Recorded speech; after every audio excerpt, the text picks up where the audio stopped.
Hello everyone, this is Cobalt. This is the next video in my character analysis series for Brawlhalla. Stick around till the end to hear about entering the giveaway to win community colors, emotes, weapon skins, sidekicks, avatars, or even the battle pass, and voting for the next legends. And if you want to skip all this and get straight to the info, there's a timestamp in the description. And don't forget to subscribe so you can keep up with the release of your favorite legend. In these analyses, I want to focus solely on the character's signatures. Light attack combos are covered much more in depth than I ever could elsewhere and function pseudo-comparably for all characters of that weapon class, so I'm not going to be discussing the general neutral of the character with his weapons unless it pertains in some way to their signatures. Firstly, I want to give clear descriptions of the terminology I'll be using. Startup frames are the amount of frames that happen after a move has begun until the first hitbox of the move becomes active. Active frames are the duration of frames that the move contains hitboxes that can collide with your opponent. FAF, or First Actionable Frame, is the first frame available where your character is able to move again after the move has been started. For all of this data, I use the character's jump to display the first actionable frame. Lastly, on miss refers to the move not connecting with an opponent, and on hit refers to the move making contact with an opponent. I'm going to be doing my analysis today on my third favorite legend, Kor. Kor is easily the best legend of the game, and anyone who tells you otherwise is a liar.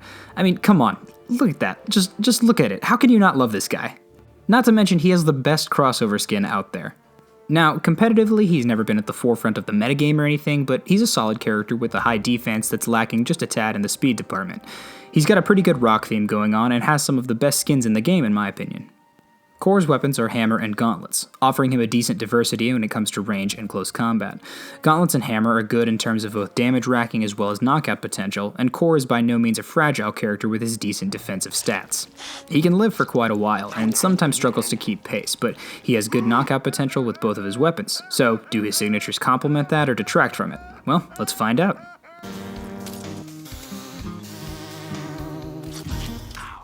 Let's start with his Hammer. Hammer's side sig has a 22 frame startup, active frames from 23 to 28, and an FAF of 55. It functions the same on miss as it does on hit.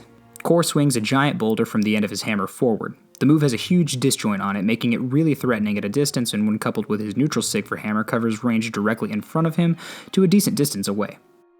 It's good for edge guarding as well, considering its massive disjointed hitbox.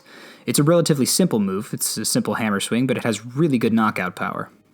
It has about average end lag, but with its range has real potential for sealing stocks at a distance or as a punish option. Hammer end sig has 13 frames of startup, active frames from 14 to 32, and an FAF of 53. It functions the same on miss as it does on hit. Kor stomps the ground and sends a large rock into the air that bursts, sending some stray rocks flying out. The sig comes out insanely fast, and is by far the fastest sig that he has in terms of startup. It combos out of downlight at most damage ranges, especially if your opponent doesn't have a dodge, and can kill pretty early, especially if gravity canceled towards the upper blast zone. It's one of his best sigs since it's so quick, can catch opponents directly in front of Kor as well as above. It's my favorite hammer sig that he's got, and I'd say it's his best as well due to its coverage and combo potential. Hammer down sig has 19 frames of startup, active frames from 20 to 43, and 55 to 60 with an FAF of 83. It functions the same on miss as it does on hit. Kor rolls himself into a ball and moves forward with an active hitbox, and culminating in a large hammer swing after a set amount of distance has been traveled. This move lasts for a really long time and has a huge amount of end lag. This move is a really big commitment and as such only has legitimate use as a punish option or as a travel distance option whenever coming back to stage if you're that far away.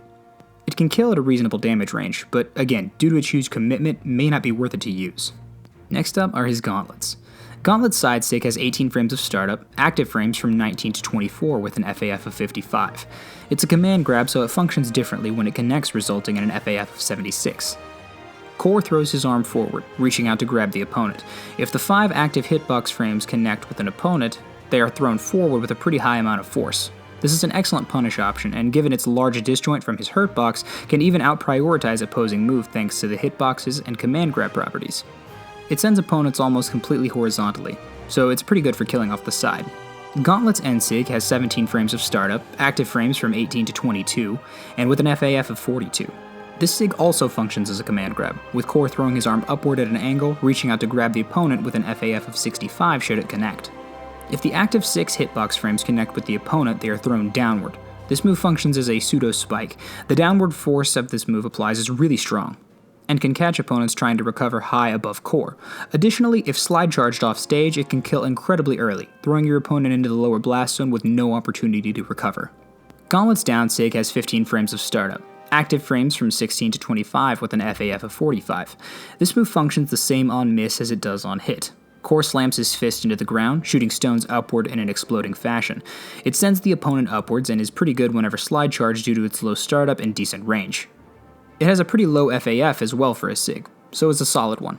So overall, his SIGs are about average in terms of their frame data.